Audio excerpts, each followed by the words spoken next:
દાહોદ કોંગ્રેસ સમિતિ દ્વારા નગરપાલિકા ચોક ખાતે શહીદ યાત્રાળુઓને શ્રદ્ધાંજલિ અર્પવા માટે શોક સભાનું આયોજન।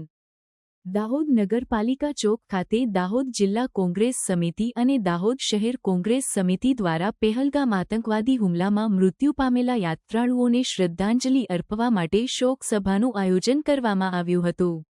આ કાર્યક્રમમાં શહીદોને શ્રદ્ધાંજલિ અર્પિત કરી એકતા અને મજબૂતતા દર્શાવવામાં આવી હતી। આ કાર્યક્રમમાં વિવિધ ક્ષેત્રના નેતાઓ અને નાગરિકોએ ભાગ લીધો હતો। મીણબત્તી પ્રગટાવી અને શહીદોની આત્માને શાંતિ માટે પ્રાર્થના કરી હતી।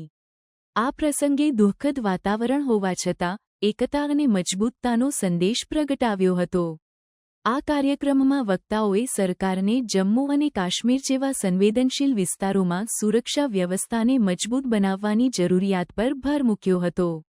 આ દુઃખદ ઘટનાને રોકવા માટે સુરક્ષા વ્યવસ્થાને વધુ મજબૂત બનાવવાની જરૂર છે।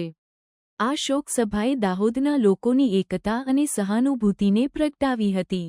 આ કાર્યક્રમે શહીદોને શ્રદ્ધાંજલિ અર્પવા અને તેમના પરિવારજનોને સહાય પૂરી પાડવા માટે દાહોદના લોકોની પ્રતિબદ્ધતાને દર્શાવ્યું હતું। જે જમ્મુ કાશ્મીરની અંદર જે ટુરિસ્ટો છે તેમના પર પાકિસ્તાની આતંકવાદીઓ દ્વારા હુમલો કરવામાં આવ્યો અને એમને નિર્દયતાપૂર્વક મારી નાખવામાં આવ્યા। એ માટે અમે એમની આત્માને શાંતિ માટે આજે શ્રદ્ધાંજલિનો કાર્યક્રમ રાખ્યો છે અને આવતીકાલે દાહોદ બંધનું એલાન પણ રાખ્યું છે।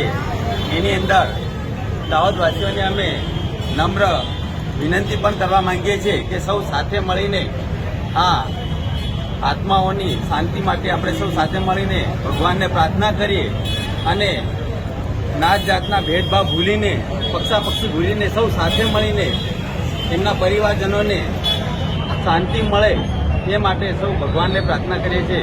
એટલે આજે અમે શ્રદ્ધાંજલિનો કાર્યક્રમ દાહોદ શહેર સમિતિ અને કોંગ્રેસ સમિતિ વતી સૌ ભેગા મળીને રાખ્યો છે। આજ રોજ નગરપાલિકા ચોક ખાતે દાહોદ જિલ્લા કોંગ્રેસ સમિતિ અને દાહોદ શહેર કોંગ્રેસ સમિતિ દ્વારા પહેલગામમાં જે હિચકારો હુમલો થયો છે આતંકવાદીઓ દ્વારા અને જે અમારા ભાઈ બહેનોની હત્યા કરવામાં આવી છે એની શ્રદ્ધાંજલિ અમે આપવા અહીંયા ભેગા થયા હતા।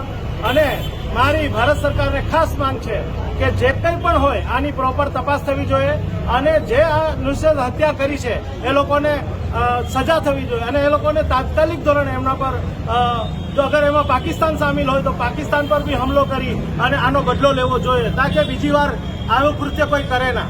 કાલે દાહોદ શહેરને બંધનું જે એલાન છે એને કોંગ્રેસ સમિતિ પણ ટેકો આપે છે અને દાહોદના દરેક નાગરિકને અમે વિનંતી કરીએ છીએ કે દાહોદ કાલે જડબે સડક બંધ કરી અને જે શહીદો થયા છે એને સાચી શ્રદ્ધાંજલિ આપે।